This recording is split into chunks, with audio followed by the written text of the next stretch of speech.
Today is January 15th, 2016. I'd like to wish everybody a happy belated new year. The purpose of this video is pricing your service repairs accordingly. So I'm going to get straight into it. Uh,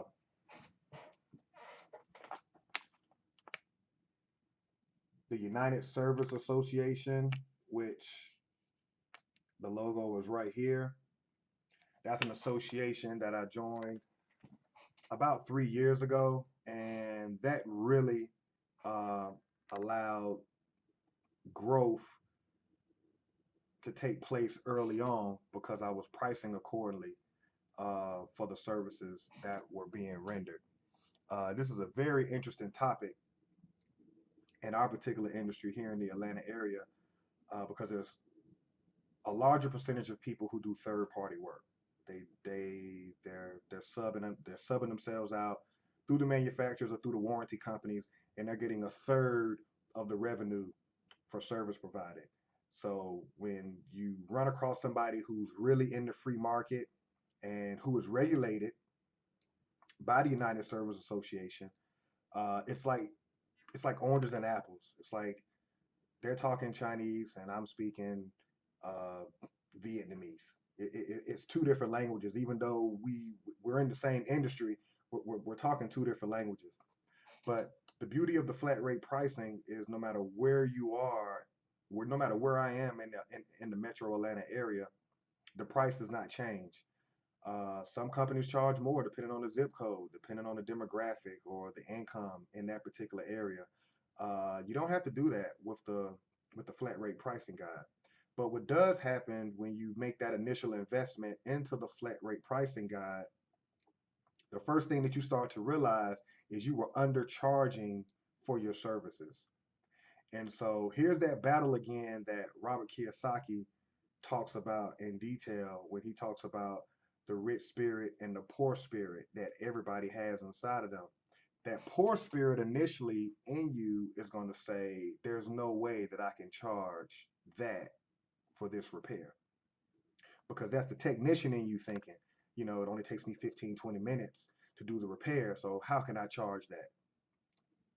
The rich side of you, hopefully, if it kicks in, would say, well, if I was working for a major Fortune 500 company, these are the prices that I would be charging.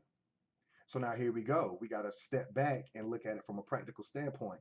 If I took the time to get the business license, get the business insurance, if that separated me from the hustlers in my industry, if my business is running legit, then by all rights and means, I should be charging accordingly because I am a professional business. And so what that did was that was a huge uh, battle internally from an individual standpoint to make the decision to stick and stay with the flat rate pricing. And so what has to happen is it sharpens your closing skills. And that's a whole nother topic when you start building your repair service around the flat rate pricing guide. Now you have to get strategic and start to understand, well, what's going to help you close sales better when you're using the flat rate pricing guide versus coming in and telling somebody that you'll do a repair for a fourth of what the job requires or what the standard is for that job because you're just trying to just get a sale. And so what happens is you're going to walk away from calls and you're just going to get the service call. That's fine. But the beauty of inventory is inventory equals money.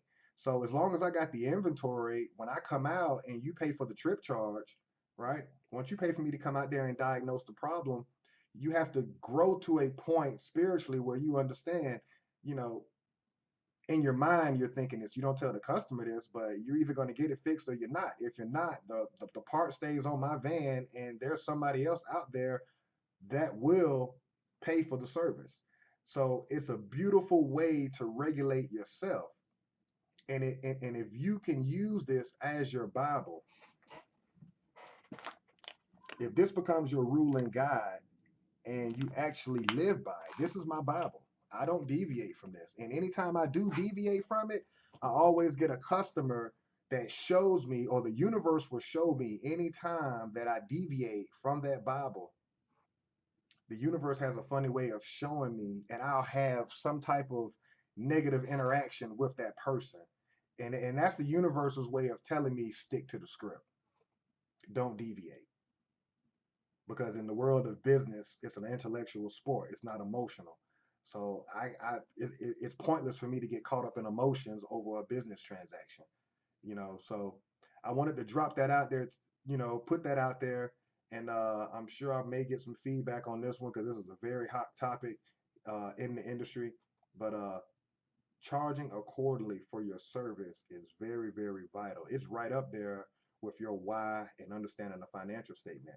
Because if you're out there spinning your wheels and you're doing low bottom repairs and you're talking about honoring a warranty and going back out there if necessary, if the part is bad, all of that has to be incorporated into an amount to do a repair, and they've already done the math for you. So it helps your process if you can embrace it spiritually and really understand that it's there to help you grow, not to cause confusion between you and your customer. So I'll be dropping a couple of other videos. It's been a minute, but once again, happy belated New Year. And I hope when you're out there operating in the world of commerce, you charge accordingly for your service.